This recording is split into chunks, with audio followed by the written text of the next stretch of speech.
This video is sponsored by Brilliant. Welcome back to the second video in the computational photography series. If you missed the first one, I would highly recommend checking that one out before diving into this one, as we go over a lot of the basics of computational photography that I'm not going to cover in this video. Also, if you are a Nebula subscriber, you might have seen this news a little bit early, but as you might notice, I have moved. This is the new office. It will actually get decorated at some point, but expect some changes on the channel on that front. In fact, we even have a sound panel behind us, so hopefully that helps with the audio a little bit. You can let me know in the comments. And yeah, I'm excited to get started today. Since a lot of what we covered in our video 2 weeks ago was focused on the basics of computational photography, especially things like stacking, today we're going to focus a little bit more on the machine learning side, looking at Adobe neural filters. And before you ask, this video is not sponsored by Adobe. It's obviously sponsored by Brilliant, which I'll talk a little bit more about at the end of this video. But if you're looking how to take your first step on learning how to make these types of models, they're surprisingly simple. You should definitely check out Brilliant using the link in the description. All right, so we're going to start off with Adobe neural filters, and I will hop on over to my computer in a second to show you that. But before we get too far into that, I want to talk a little bit about how these filters actually work. As you might imagine, based on our discussions in the first half of this series, Adobe neural filters are essentially neural networks that have been trained to augment images in different types of ways. In this case, however, they've been trained to augment images to make us look older or younger, or smile or frown, when in the original image we were whatever age we happen to be and weren't smiling or weren't frowning. And that doesn't mean it's perfect. In fact, if you've ever tried an app called Facetune, which I reviewed very early on in this channel, you'll notice that the results often look a little bit creepy, a little bit weird, a little bit unnatural, I guess. You definitely get a bit of uncanny valley feeling in there. And you'll see that in some of these examples of neural filters. So let's hop on over to the computer. All right, so we're here, we've got Photoshop open. I've opened up a photo that if you've ever been on my Instagram, you've probably seen before.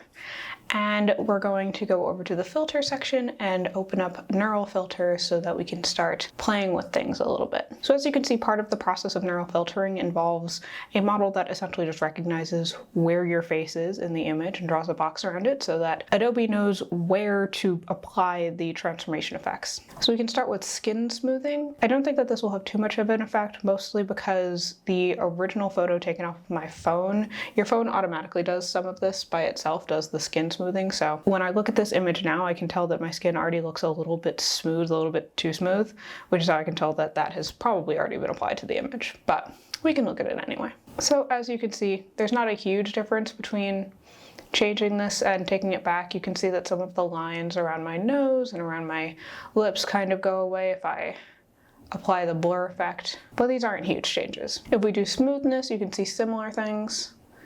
But all in all, not huge changes that we're making with this. This section is a bit more interesting. And so one thing to note is that pretty much all of these are in beta, so they're not going to be amazing. In fact, half of these aren't actually fully released yet. Although there are ways that you can do stuff like this too, which I can actually show you in a second. But if we want to look at something like Smart Portrait, which is the most popular version of this, you can see that there's a bunch of options here for us. So we can change my expression, we can change my age, where I'm looking, the thickness of my hair, the way that my head is turned. So let's try out a couple of these. So what's happening right now is that Adobe is sending this image to the cloud where the model that is designed to add happiness to your images is stored, and then passing that photo through the model and then bringing it back to my computer. And as you can see, the result, in my opinion, is super creepy, and it might just be because I'm looking at my face, but I absolutely hate it.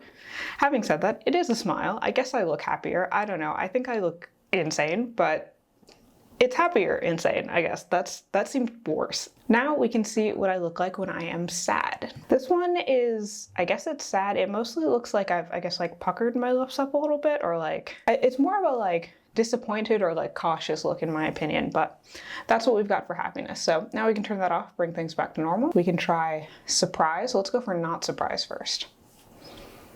I don't know how not surprised I can get. I don't look particularly surprised here. Oh, yeah, I guess that's not surprised. I guess we can call that that. And let's go to surprise. This one I'm a little bit scared of because I feel like it's gonna be like wide-eyed. Oh, no, okay.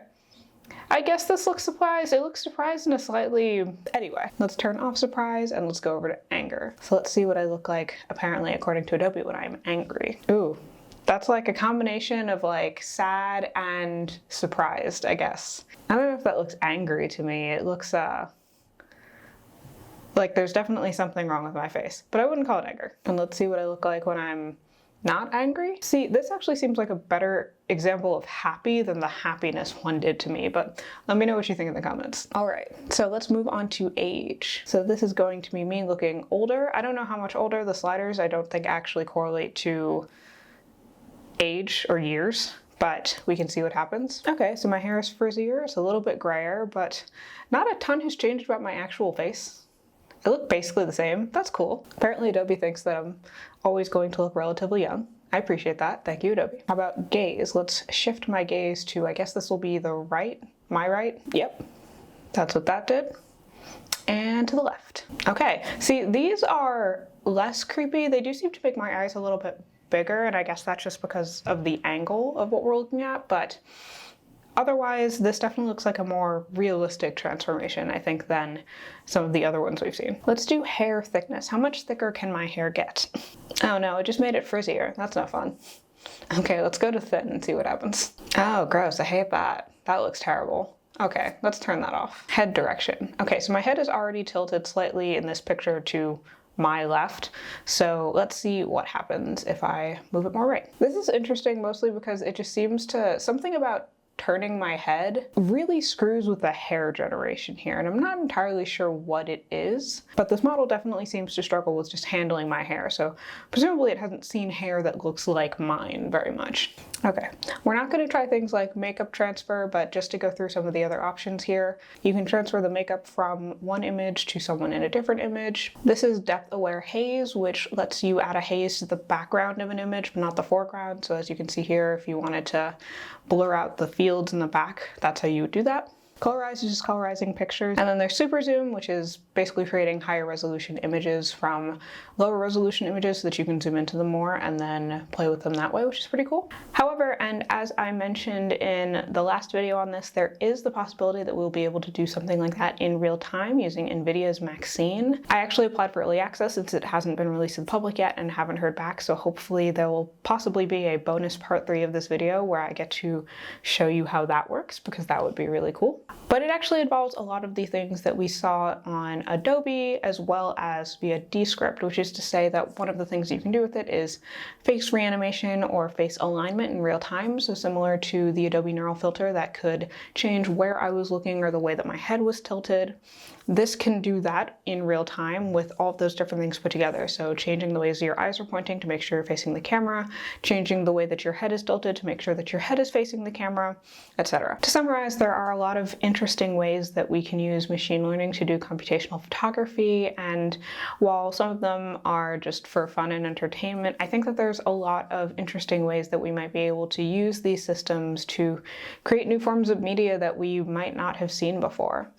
In fact, one of the things that I kind of want to do is create like a cartoon video of me using machine learning, because there are models out there that do that for you. But those models are typically limited to taking pictures and making them into cartoons, not taking videos and making them into cartoons. Having said that, a model like that wouldn't actually be that hard to make, and that's one of the things that I find the most interesting about this type of machine learning application when you look at computational photography, is that unlike a lot of the stuff that we sometimes talk about this channel, like modeling self-driving cars after the brains of worms, this isn't necessarily that hard of a problem. In fact, you could probably train a machine learning algorithm to do a lot of this stuff yourself, albeit probably not quite at the same level of quality as places like Adobe. And on that note, a lot of you have mentioned in the comments of past videos that you're interested in finding ways of getting involved in machine learning, whether you're looking at a new career or just for fun. And as someone who also started off self-taught, it's been great to see the explosion of resources for people just like us.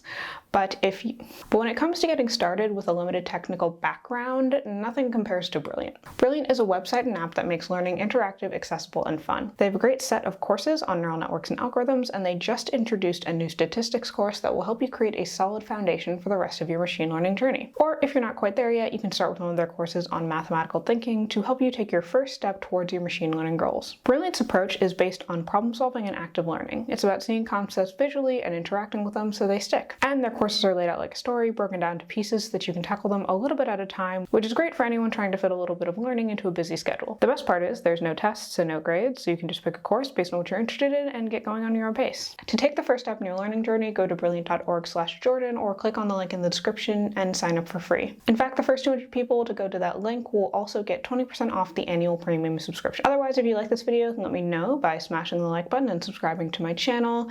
You can also check out the first part of the series if somehow you made it through this video and you haven't seen it. I highly recommend checking that out first. Otherwise, you can follow my PhD life on Twitter and Instagram, and I will see y'all on Monday. Bye!